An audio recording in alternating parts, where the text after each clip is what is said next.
Ye Shunguang, wielder of the Qingming sword and soon to be our next featured Void Hunter, is about to drop as a limited physical attacker.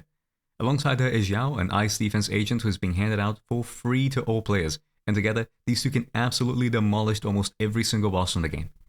Not every limited agent gets to kill a deadly assault boss at the time of their release, yet Ye Shunguang is so absurdly powerful that she isn't just killing a boss, she's killing multiple, in fact managing to take down other characters as shield bosses. Naturally, this is done with Zhao in tow, who's an incredibly powerful supportive unit for Ye Shunguang specifically. Normally, I do a breakdown of these characters' kit and mechanics, but with version 2.5's accelerated schedule and embargoes lifting so close to holidays means I do not have the time. Part of me wishes everything wasn't so rushed, but I'm out of town now and will be taking a Merry Christmas over content. I'll look to have something a bit more comprehensive later. So for the moment, I'll point you to other creators for detailed character guides during this early period. All this is to say, treat this video as an add-on to come back to after familiarizing yourself with the character, being a short overview of how Ye Shunguang and Zhao together perform in Deadly Assault. I suppose I should do a very brief summary of the characters at the very least, so starting with Ye Shunguang, use her attacks to build her gauge, which is then converted into points. Alternatively, directly generate points with certain skills, like her React Special and Ultimate, or via squad members activating Ether Veil. When you have 6 of these, swapping to her or holding basic attack will put her in the Enlightened Mind state, a sort of install that grants her a different set of powerful attacks.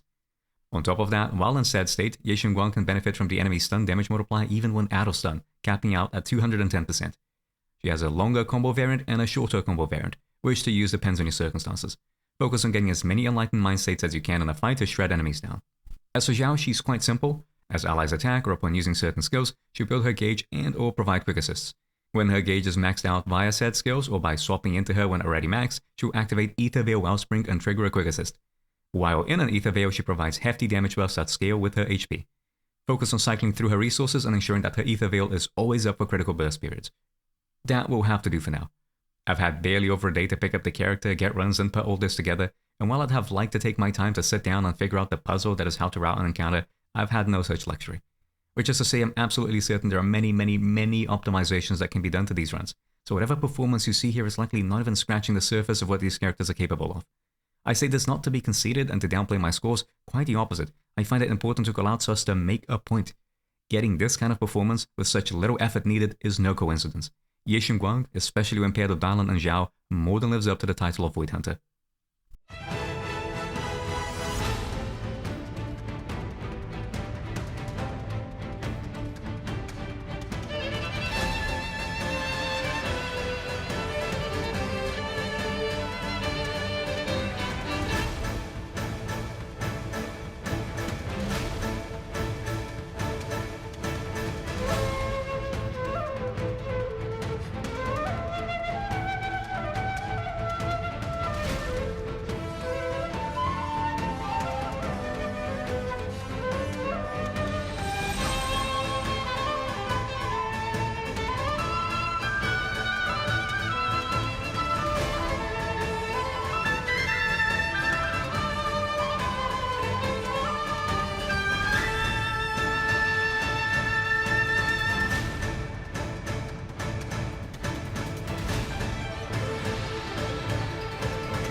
Miasma Priest was my first foray into Shunguang Zhao, and in a way, the unforgiving nature of the fight did wonders to force me to pick up the character quickly, with constant movement leading to attack swiffing entirely, or the good old and trusty random block causing entire EX specials worth of damage and days to be completely denied. It was a particularly useful fight to learn the character though, because it's here that the template opener for all fights is established. Rather than opening the fight with Zhao's Ether Veil, we want to pocket that for later, so that we can align multiple uses of Shunguang's enlightened state within it. So steering Shunguang and built a 3 Qingming Sword force points with the occasional weaving in of Dialyn's EX specials for her stun damage multiplier increase. Try to build as much stays as you can, as contrary to popular belief, you do still need to somewhat care about the stun state. Once 3 points are built, swap to Zhao for Ether Veil to generate the remaining 3 and burst down. As the first state ends, Zhao will be getting close to capping in energy, so swap to her to spend her EX, get a quick assist for Astral Voice, then a second enlightened mind state through Dialyn's ultimate conversion.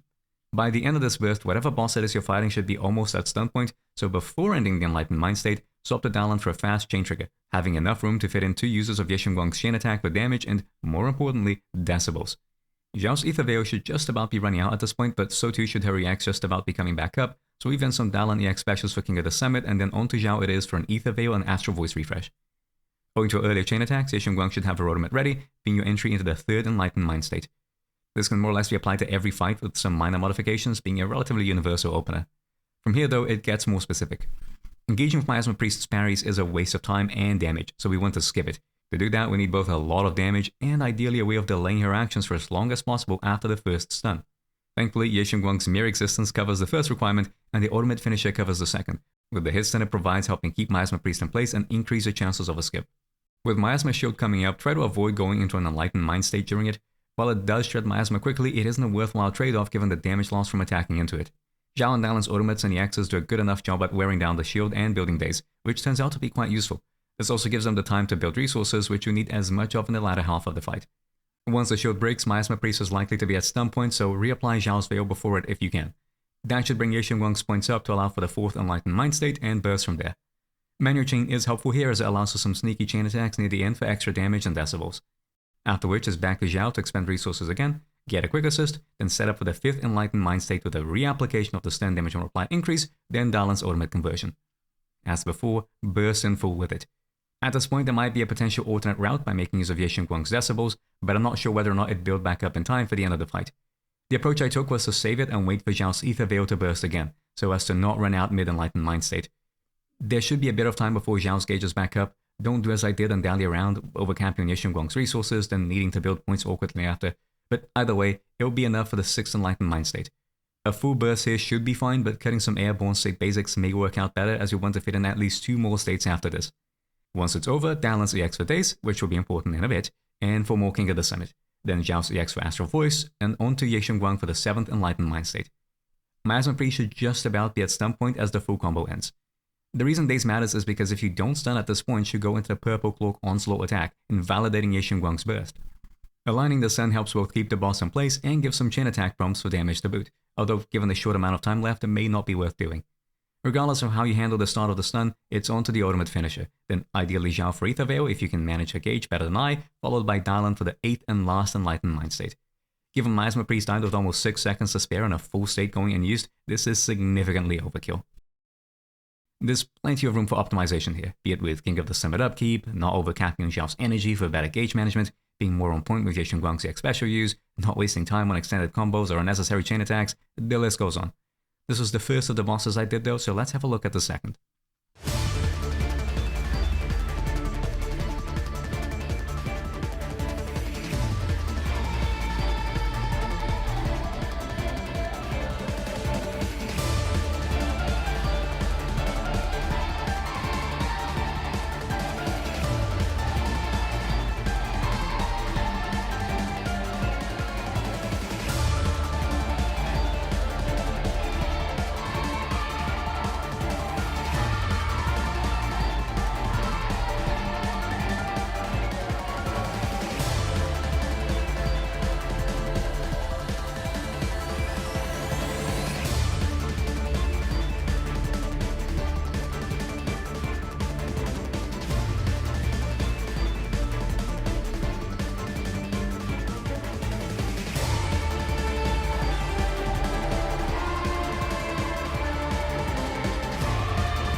When I first fought UCC, it died.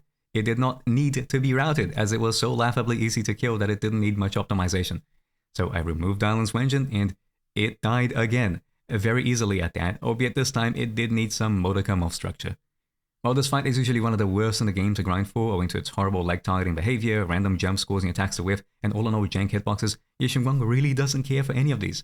Her attacks are massive in range and, God bless, actually hit the leg she's closest to, rather than piercing them and hitting those behind. She has a significant amount of hit stop on her attacks, effectively holding the boss in place and making jumps far easier to react to, if they happen at all given how often UCC is interrupted from impairs. And considering Shunguang is eternally invulnerable, jank hitboxes are a non-issue. As for the route, it's honestly very simple. It's an adaptation from the quote-unquote template opener established in the Miasma Priest run. Stay on Shunguang until 3 stacks, apply some damage multiplier with Dialyn, then Zhao for Ether Veil. The very activation of the first Enlightened Mind State is enough to break a leg, after which there's room for a full burst, but do not break any other legs while doing so. Decibels are almost at max anyway, so once the burst is over, as before, Dialyn EX for some days, Zhao EX to expend resources on Astral Voice, but instead of making use of Dialyn's ultimate conversion, spend Decibels on Shunguang's ultimate. That alone should break a leg. After the first airborne state combo, reposition if required to another leg for a second break, topping up in Decibels and setting up for the first stun, which, again, as before, we use for double chain attacks while the Enlightened Mind State is still up. After ending with the ultimate finisher, it's about time for Zhao's Ether Veil reapplication. Ideally at this point you'd have enough decibels for another ultimate cast, but if not, it's fine to fall back on Dialyn's ultimate conversion. A full burst, and if no ultimate was used, take care to not break any legs so as to not overcap on decibels. Before the next Enlightened Mind State, reapply Dialyn's stun damage multiplier bonus and reposition for some leg breaks. We want 2 more. The ultimate cast alone will break one, then ideally basics would be enough to break the second before the ultimate finisher so that it benefits from 2 disintegration stack bonuses. But if not, no biggie, there's plenty of room for error in this fight. Resources shouldn't be too high at this point, which would have been a good opportunity to ultimate on Zhao for extra gauge, but I failed to do so. Again, plenty of room for error here, and it's not a significant damage loss so long as the 5th Enlightened Mind State happens a bit before stun, making it up with some chain attack damage padding. From this point on though, I just grief, so do as I say, not as I do. Rather than using Dialyn's ultimate conversion, spending decibels on Shunguang is the priority, so that she can build to another decibel ultimate before the end of the fight. After the stun end, as always, reapply Dialyn's stun damage multiplier bonus and spend resources on Zhao for Ether Veil. As there's plenty of Qingming Sword Force points here, downforce another Enlightened Mind State, meaning decibels still sit there going unused. Here, rather than doing full combos, a shorter variant should be used, as it would have been possible to get 3 more uses of the Enlightened Mind State by making use of the final leg's decibel bonus. But alas. Once done with the burst, move on to break the final leg, stacking disintegration, giving plenty of decibels, and helping speed through to a 3rd stun, which should have provided enough decibels for 1 more ultimate, barring my mistakes, that is. Even with 1 full Enlightened Mind State missing, the damage from some chain attacks coupled with Dialyn's ultimate conversion is more than enough to kill. In fact, that's practically 2 Enlightened Mind States missing given how there wasn't even an opportunity to burst with that last one. With better execution, it'd have been 10 Enlightened Mind States in a single fight. UCC died without Dialyn's signature Vengeance, but honestly, I wouldn't be surprised if it ends up dying without Zhao's signature too. As for the 3rd boss, it's one that should die, but it does need a fair bit of luck.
Defiler is probably the most obnoxious boss to fight with the Shunguang.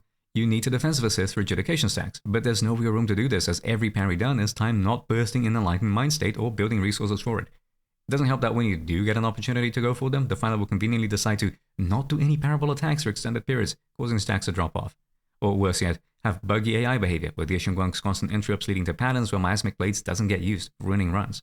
It's to the point I found most success in this fight by minimizing Daze build, running Dialyn on an attack percent D4 instead of crit rate. It helped better align stuns with resources and, most importantly, helped prevent jank from happening by shifting stun times.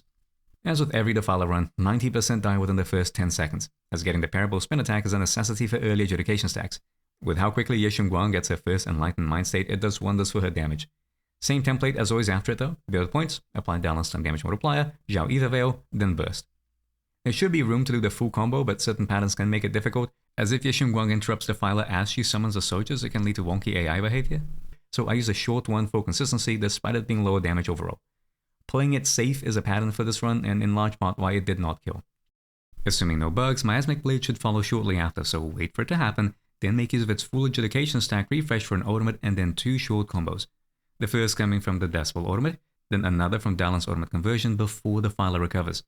The reason for this is that right after the stun ends, Miasma shield will come up, so while there can be room to get a third Enlightened Mind State even with a full combo, I wasn't in the mood for taking risks. Worked out well enough for me though, landing the standard finisher right on time. There's enough room here to fit in Dialyn's stun damage multiply increase and an ultimate, ideally Zhao's for gauge generation. Totem phase proceeds as normal, and once the tsunami lands, it's a good opportunity to blow energy for resource generation before the Miasma shield break happens.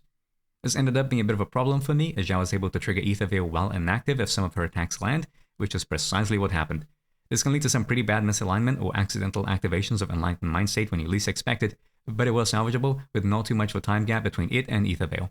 There's barely a minute left and the run is only at the 4th Enlightened Mind State, so speed is the focus, short combos only. As soon as it's done, it should ideally have been a swap to Zhao to spend resources and build gauge, then Dialyn for her ultimate conversion, but the need for speed got the better of me. Either way, another short combo to cycle through states quickly, but if a parry opportunity presents itself, try to take it so as to refresh adjudication stacks. I failed to do so, and even without factoring in any of the previous improvement points, this alone was likely the turning point that prevented me from getting the kill. The reason as for why a parry mid-Enlightened Mind State is needed here is because once the combo is done, the goal is to push for stun before the Defiler has a chance to summon Miasmic Troopers. Dialyn should have her ultimate in stock, which should be more than enough days to get it. This could have been a double Ye Shunguang chain moment, but another fumble on my end by ending the last Enlightened Mind State preemptively. Since it's guaranteed that a phase transition will happen after the stun, it's fine to push for full combo, although ideally you'd have full adjudication stacks up during it. Make use of the stun recovery period to reapply Dialyn's stun damage multiply increase and get ready for Troopers. Swapping to Zhao at this point is a big mistake. Having her Ether Veil up at this point is worthless. It didn't have much of an impact on this run specifically, as there isn't enough time in the fight for Veil to run out, but still something to keep in mind. Once done with Troopers, there's barely any time left, so short combos all the way. It might be possible to slot in some parries between Enlightened Mind States and maximize adjudication stacks on the final straight, but that would be dependent on attacks being used during Thunderlight Maximum's cast and minimize any damage loss. Dialyn's ultimate conversion provides the last ultimate cast, and honestly, there's an opportunity here to push for some chain attacks at the end with the third stun, which could help give the extra damage needed for a kill. There's a lot of potential for routing changes. I found myself constantly overcapping Ye Shunguang's resources, which likely would have allowed for an additional Enlightened Mind State, and there's room to shift things forward.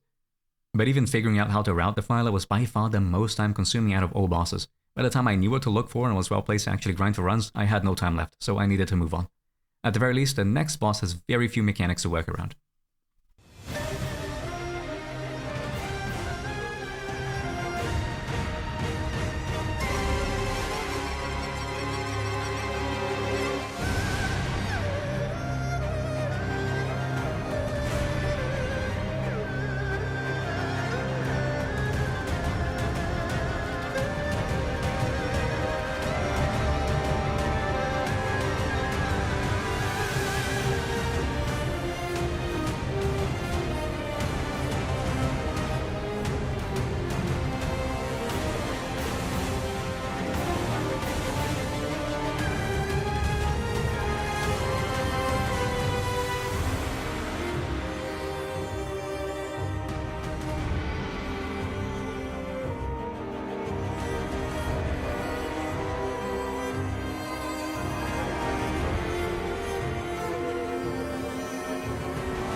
Marionette is a very simple fight.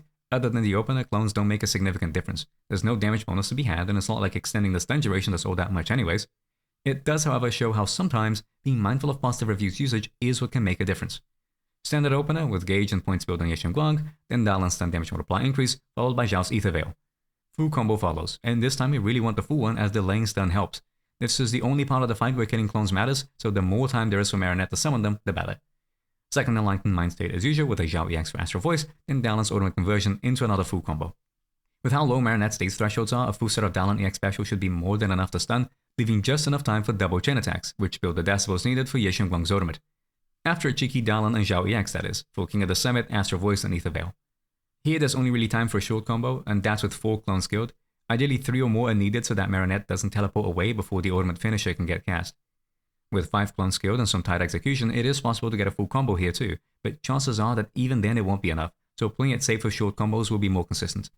Clone phase isn't all that important, and to be honest, it's better to purposefully get hit on the final dive to get an Astral Voice stack built.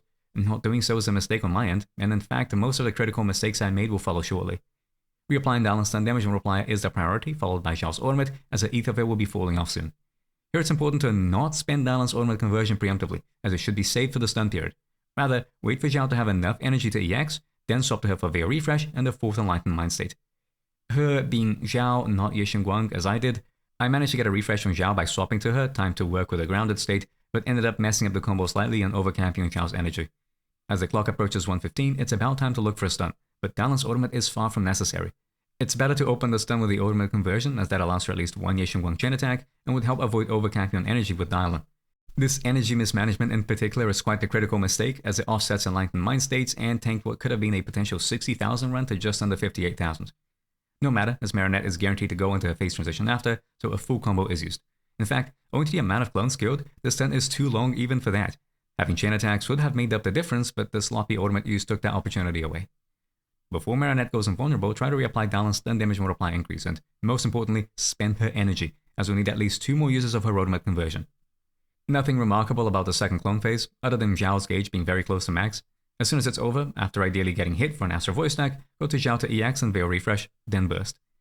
Doing a full combo here is a mistake, as there isn't much time, so instead do a short one and then spend Dialyn's ultimate conversion as soon as possible. Again, a short combo rather than a full one for it, as it's possible to get both Shunguang's decibel ultimate and 1 more Dialyn ultimate conversion before the fight ends. It helps having some extra time to build days as well. Marionette is certain to go for a 3rd invulnerability phase, so as the clock approaches 20, she should be stunned. There wasn't really any room for full combos before, and that's even more true with how little time is left. At this point, chain attacks are only worthwhile if it doesn't come at the cost of fitting in 2 Enlightened Mind States. Of course, that's only true if Dialyn has enough positive reviews in stock. In the case of this run, owing to my lackluster resource management on the second stun, came at the very end, with no time left to capitalize on it. While there's plenty of room for improvement in execution, Marionette does still demand some degree of luck for a good route, especially at the start with clones. Shunguang makes this a surprisingly consistent fight. Which takes us to our final encounter, which I'd say is the most consistent of them all.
There isn't much to comment on. I suppose by this point I had started getting the hang of the get hit tech to better manage astral stacks, but it's about as generic as it gets. Same opener as always. Good points on Shunguang, Dialyn stun damage multiply increase, Zhao Veo, and for the first half of the fight, full combos only. After that, Zhao EX, Dialyn ultimate conversion, full combo again. With a physical weakness, Dialyn stuns this rather easily, going from 66 days to 100 in 3 seconds. After which is a good old double chain, Dialyn EX for King of the Summit, Zhao EX for Astral Voice and Veil Refresh, into Shunguang's Despo Ultimate for a full combo. The only fight-specific adaptation here is working around the intermission. Send out all ultimates before she goes invulnerable. They do shred Miasma shield quickly, but with how little Miasma is left when she drops down, it leads to breaking the shield too quickly, affording little time to spend energy. When the final attack winds up, get hit tech for Astral Voice, apply Dialyn stun damage multiply increase, refresh your Zhao, and from now till the end of the fight, short combos only. So much time is wasted with nothing happening that working around the clock is far more important than working around resources from this point on. There's still room for some double chains, being both good damage and decibels, and the rest of the fight amounts to little more than cycling through enlightened mind states. One from Dialyn's ultimate conversion, one from Shunguang's energy spend paired with Zhao's Ether Veil refresh, one from Shunguang's decibel ultimate, then one more from Dialyn's ultimate conversion. A third stun is possible, and there's sometimes enough leeway to get a chain attack in, but not always. After Miasma shield breaks, it's a race to spend resources as fast as possible. Enemy behavior is irrelevant, only pure player execution needed. That's kind of it. I did about 5 runs on Fiend, and aside from the first 2 where I was figuring out the route, all the others were around 55,000 in score. With how little I bothered here, I'm sure there's some critical point of optimization that I'm missing, but it really did feel as flowcharty as it could get. There is zero interaction whatsoever with Miasmic Fiend's attacks, other than trying to purposefully get hit at the start and intermission. If I make him clean, I quite like it. It's meditative in a way. When getting a good run is routinely gate-kept by AI jank or bugs, it can be refreshing having a training dummy fight every now and then. Before we close, I'd like to briefly call out that the builds used for these are very strong. In fact, I'd go as far as to say they're unrealistic. I find 35 substats to be a fair benchmark for scores, and while Shunguang's substat distribution is remarkably balanced this time around, the amount of secondary flat rolls present means it punches significantly above its weight. To be fair, with 2.5 bringing along with it substat selectors, hitting these kinds of builds might not be a faraway dream. But with Whitewater Ballad being a brand new set, I wouldn't expect many to be able to get discs of this caliber anytime soon. Still, it'd be incredibly ignorant to even dare to imply that the scores on show are strictly a result of these builds. Even without changing the routing, you could cut out half the secondary subs and Shunguang would still be killing with these. Heck, I'd bet that the high amount of substats on Dialyn are likely giving a greater damage increase than the secondary rows on Shunguang anyways, and even without either of them, kills would be dime a dozen. Although I am quite proud of myself for figuring out all these routes and getting all these runs in what amounts to 1 evening's worth of time, it'd be disingenuous of me to imply that they're all that optimized. With that in mind, imagine what scores will be once routes are further refined. I most certainly predict we'll be seeing Marionettes hit well over 60,000, Defiler kills, and maybe even a UCC kill without Dialyn and Zhao's signature Wenjin at all M0s. The thing with Shunguang is that she doesn't really feel like a Zenless Zone Zero character. Honestly, it reminds me of PGR more than anything. Her ability to have constant, never-ending burst overhauls how to approach encounters. On Miasma Priest, don't bother maximizing days and pushing for an early second stun. In fact, it becomes better to skip her purple clock phase and its parries entirely. No need to worry about spreading out damage across UCC's legs while balancing out resources for instant burst. The very act of breathing is enough to break them. Why worry about killing Marionette clones for longer stun durations when you get her 200% stun damage multiplier at all times? Fiend? The anomaly boss? Yeah, anomalies are irrelevant, brute forcing it with damage alone is more than enough. Of the bosses I fought, Defiler is about the only one that demands you to truly interact with her stage mechanic, as adjudication stacks are useful but with a twist. Rather than fishing for defensive assists, Shunguang is so busy doing damage that there isn't any time to parry. She turns the entire fight into one long combo, opening up a brand new style of play. Note I said this overhauls how to approach encounters and not that boss mechanics are irrelevant. Miasma Priest's crit damage bonus on phase change and Miasma Shield have to be managed. You still want to work around UCC's disintegration stacks and decibel economy. Marionette's stun durations can and do change her phase transition timings, and even Fiend demands effective resource management and flexible combos owing to her intermission. What Shunguang does is add a new dimension to gameplay that is both very accessible and has significant room for min-maxing. And I will look to do said min-maxing, just a little later. If you're interested in seeing an eventual detailed character guide, any niche tags I find, or even breakdowns of fundamental game mechanics, why not like, share, subscribe, and ring the bell? I've got more videos coming. Thank you all for watching, and I'll see you next time.